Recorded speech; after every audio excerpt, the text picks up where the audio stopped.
welcome back to Dragon Ball Dissection, new for 2024. It's a new arc, a new start, a new look. Gotta love it.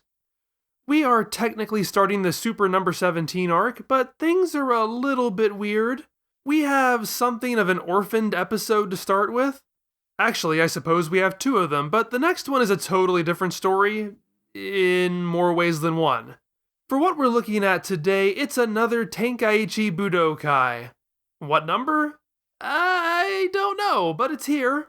Given that it's at least now 6 years after the end of Dragon Ball, it could logically be the 30th. Anyway, this episode contains lots of funny shenanigans and is a fantastic palate cleanser to all of the drama and destruction of the last several episodes. It's time to look at it to see what makes it tick. Is its comedic fluffiness worth your time? Or should it be skipped over without consequence? Episode 41 is the episode that comes directly after the end of the baby arc, but it has nothing to do with that story, nor does it have anything to do with the Super number 17 story. With nowhere else to put it, and with this story arc being the shortest thing in all of Dragon Ball as it is, I'm including it here. Basically, we're looking at a completely standalone, episodic episode. And that's not something Dragon Ball does a lot of. It's certainly not something I have a lot of experience handling in Dragon Ball Dissection. I mean, in terms of the manga, it's basically unheard of. The various animated series have done this a bit more, but even then, they're still usually placed within the context of a larger story. Goku and Gohan would get standalone episodes on their training journeys, but they would still exist within the ongoing idea of, we be trainin' for this thing that's gonna be happening. Tournaments are a very common motif in Dragon Ball, but they're always multi-chapter or multi-episode affairs. So many things happen during tournaments. There are reunions among friends, registrations, preliminaries, chance meetings, the drawings of lots, the whittling down of fighters until but one remains. And while the level of detail begins to pare down after a time, becoming a secondary focus to other things, those tournaments still require a significant time investment. Even the least focused on tournaments still take at least a few installments before the characters get bored and ruin it for everybody else. But not here. This sucker is one and done.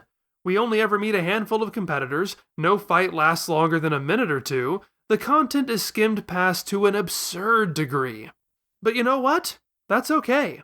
I'm actually rather excited at the idea of talking about a standalone Dragon Ball episode. I love serialized storytelling. It's one of the things that got me into Dragon Ball in the first place. I don't think I'd ever seen an animated series prior to it that had an ongoing story. I had to tune in every time to see where it was going to go. It amazed me for that alone. Things are always moving forward. But taken to an extreme, that can mean there's never any time to stop and smell the roses. That's particularly true in the manga. If you know anything about me, you'll know I also love sitcoms. And sitcoms are often some of the most episodic types of storytelling. There can be a fullness, a rich simplicity in telling a self-contained short story. And when a standalone narrative is placed within a serialized work, it can often be used to highlight facets of the characters' lives that often get skimmed over when a story is moving. Now, is this a hidden gem? I'll be honest with you, this is okay. It's fun, it's a nice way to pass the time. But it's nothing special. Most of its jokes are chuckle funny, not laugh out loud hilarious. It's another Last House episode, so it's not going to wow anyone visually. However, it is entirely character driven, and I can't help but appreciate it for that. What we have is a series of vignettes tied together by a single thread. Mr. Satan is retiring after this tournament. He publicly states he feels age has finally caught up to him, but in private he admits it's just not fun anymore without Mr. Boo. Come to think of it, I wonder what Mr. Satan told Mr. Boo's fans about what happened to him. Spun from that thread are ideas like Pan navigating the concept of being her grandfather's successor, Goku stuck working his way through the junior division, Oob learning an important lesson, and Vegeta dusting off his I will defeat you Kakaroto shtick once more. Yeah, it's not just Super that does that one. Some of these are more entertaining than others. I rather overstate my case in claiming Pan has to grapple with the idea of becoming Mr. Satan's successor. Basically, she fights in the tournament until she realizes that she is intended to be Satan's successor. She imagines herself with his aesthetic, which is a very funny visual gag that horrifies her, and then she immediately drops out. That's the whole thing. Likewise, the Vegeta plot just exists to distract Goku during his final match. Vegeta storms out of his house and interrupts the tournament because he wants to fight Goku. It is wonderfully cartoony to see the backstage house bulge and ricochet as Vegeta fights his way through the monks. But it does feel like an absolutely random exercise, the most stock Vegeta scenario anyone could ever think of. I criticize it, but it is an episodic gag and this is an episodic episode, so it's not as if it's totally out of place. Despite my saying that nobody cares about Oob, he is at least given a role in this episode. He disguises himself as Papaya Man, which is weird to me because apparently wearing helmets is a-okay now. Nobody tell Great Saiyan Man. This leads to a weird running gag. See, Papaya Man beats his first opponent by literally knocking him through the stadium walls into traffic. Well, that's dangerous. The sudden appearance of a person-shaped missile careening through the streets causes cars to crash and traffic to back up. That's certainly understandable. Then the story cuts to Goten and Palace eating hamburgers in a diner, and cars are crashing there too. Well, I guess they must be nearby. I don't really know. Where are they? Then, later in the episode, when Vegeta inserts himself into all of this, he exits Capsule Corporation only to find cars crashing in front of his house.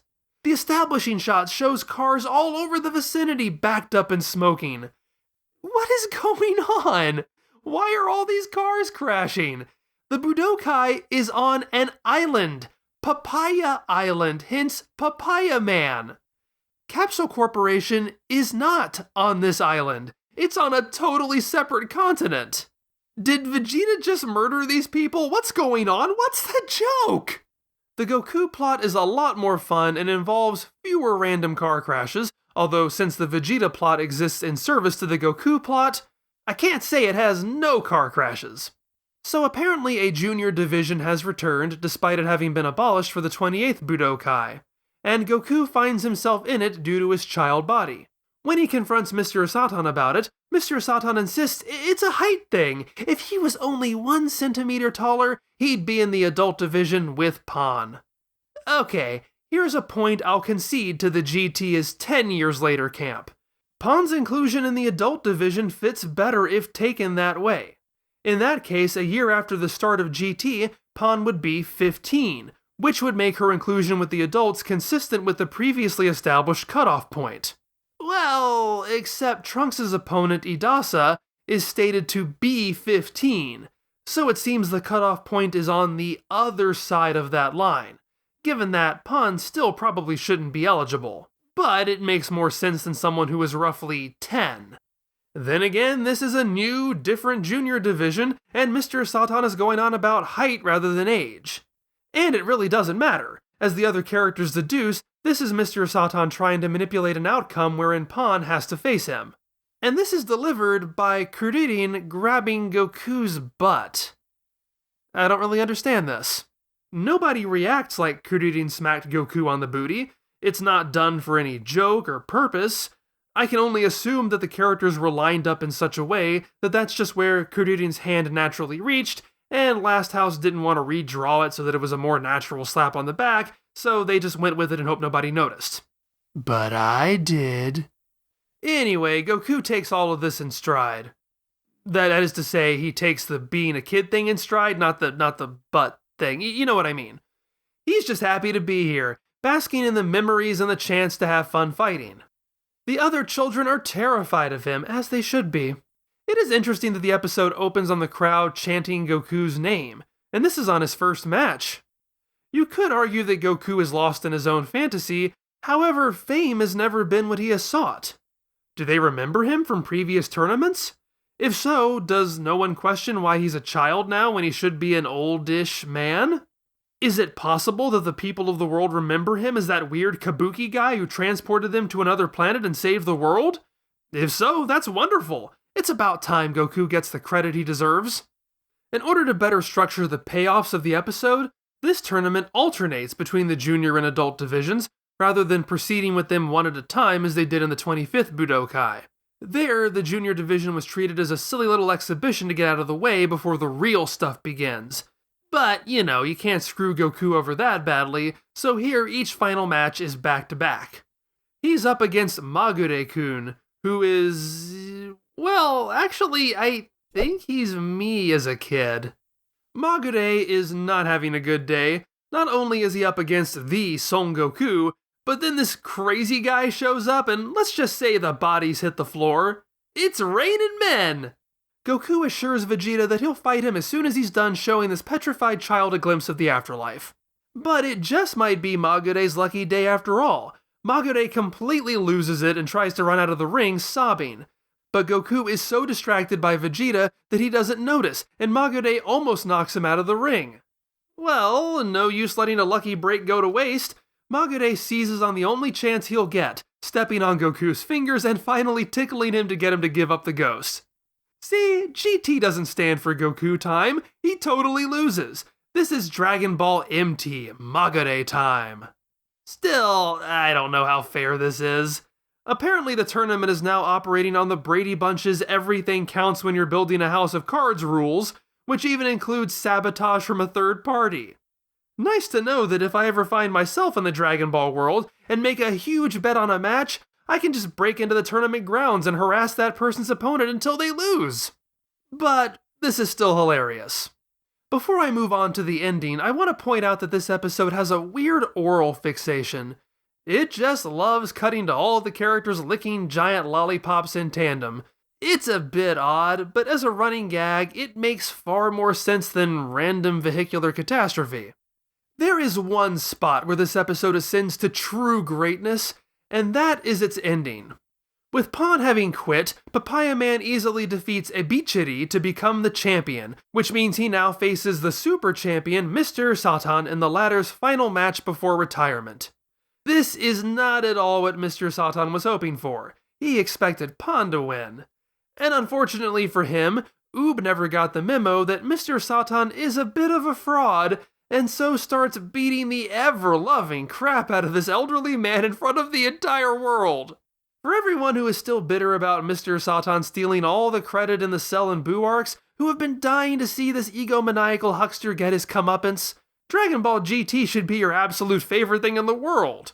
Just before Oob knocks Mr. Satan into a Life Alert commercial though, Mr. Boo appears to Oob in a vision, telling him that he can't beat Mr. Satan. Mr. Satan is the hero, and if he loses, everybody will be sad. Mr. Satan takes advantage of this moment of hesitation to knock Oob out of the ring. And because Mr. Satan suffered such a beating before winning, he is moved to tears, convinced he actually managed to win on his own merit.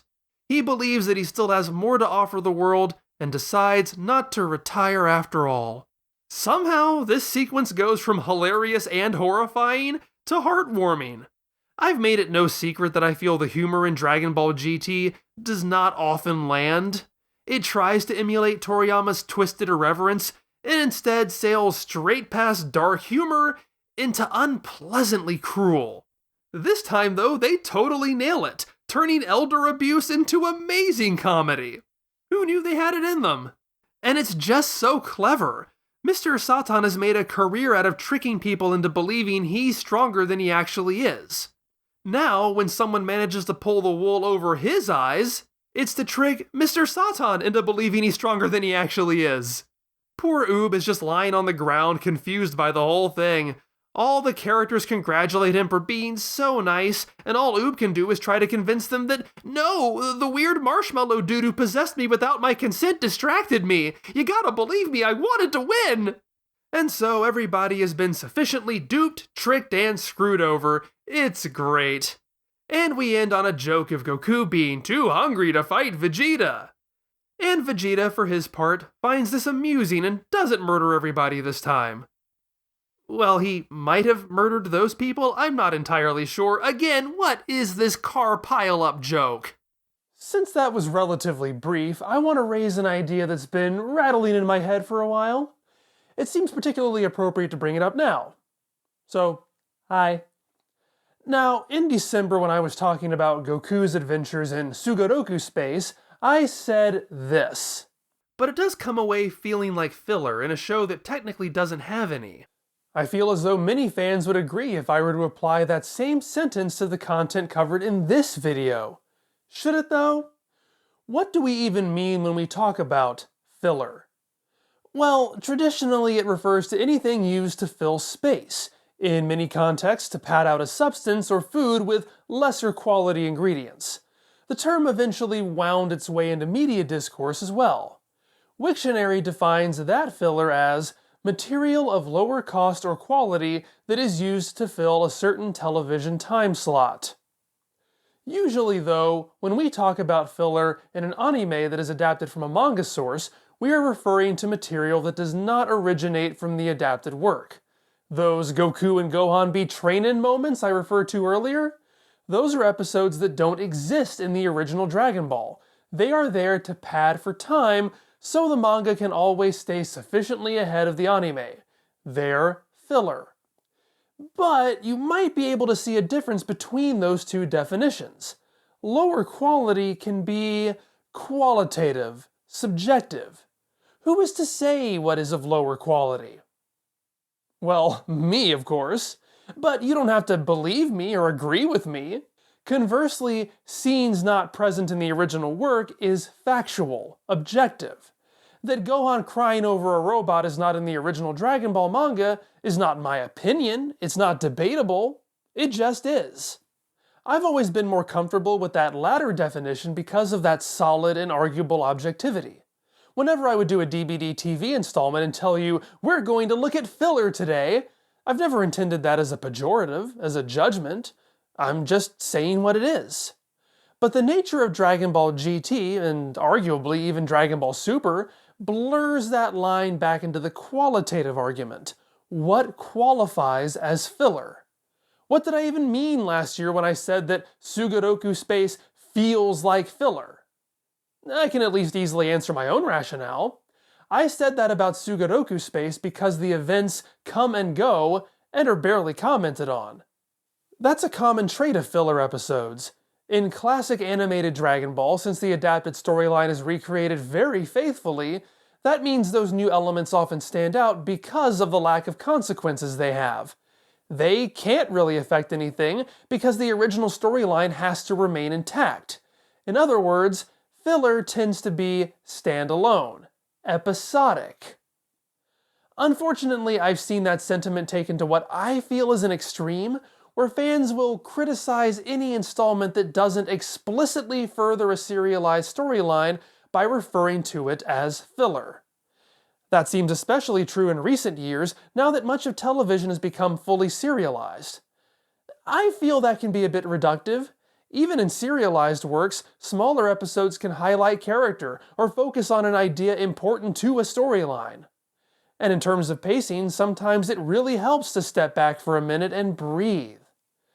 I actually like a lot of the new Star Trek series, but it does bother me a bit that, for example, Star Trek Discovery only has one episode I would consider to be a standalone adventure, and that was in its first season. It's the Harry Mudd episode, in case you're wondering. It starts to feel kinda exhausting how everything is just hurtling towards the finale without ever exploring what it's like to serve and live on this ship. And it's not like that one episode stops the plot in its tracks, it's still necessary to understand what goes on from there. It just happens to be contained within a lower stakes, episodic adventure. So, I've gone on for quite a while. Am I defending this episode? Like I said, I think it's fun enough, but is this an episodic episode that exists to do more than just fill time in between story arcs?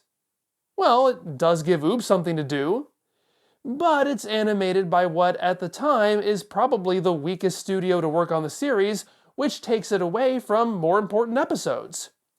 You're not going to be missing anything necessary to follow Dragon Ball GT if you just cut this one entirely. But its primary plot does further a character. It's all about Mr. Satan. He develops throughout this. He struggles with feelings of loss, both of his friend and his youth. And in a way, Mr. Boo gives him one last gift, allowing him to believe a comfortable lie about himself. Mr. Satan ultimately doesn't retire, thereby settling him in a different place from where he started. Except that the whole idea of him retiring is introduced in this episode, and the answer to that question is no, which actually leaves him exactly where he started outside of this episode. So, yeah, this is filler. Which means that most of what I just got done talking about doesn't apply here, which means that this entire essay about filler wasn't in fact filler. Ah, I got you there, didn't I? Next time, we will also be covering an installment that has very little effect on the main storyline. However, I think it would be quite a disservice to call it filler. It's the Dragon Ball GT TV special, Goku's Side Story, Sushenshu is a Testament to Courage. Yeah, contrary to seemingly popular belief, this is where it goes, both in regards to its air date and its place within the narrative. I greatly look forward to sharing it with all of you in the next installment of Dragon Ball Dissection. Thanks for watching. Please support the channel however you can by feeding that algorithm, by liking, subscribing, sharing, clicking the bell or whatever so that you hopefully don't miss a video. Remember that I'm here every other Monday, and that $10 and up patrons get to see those videos a week early. I will see you next time!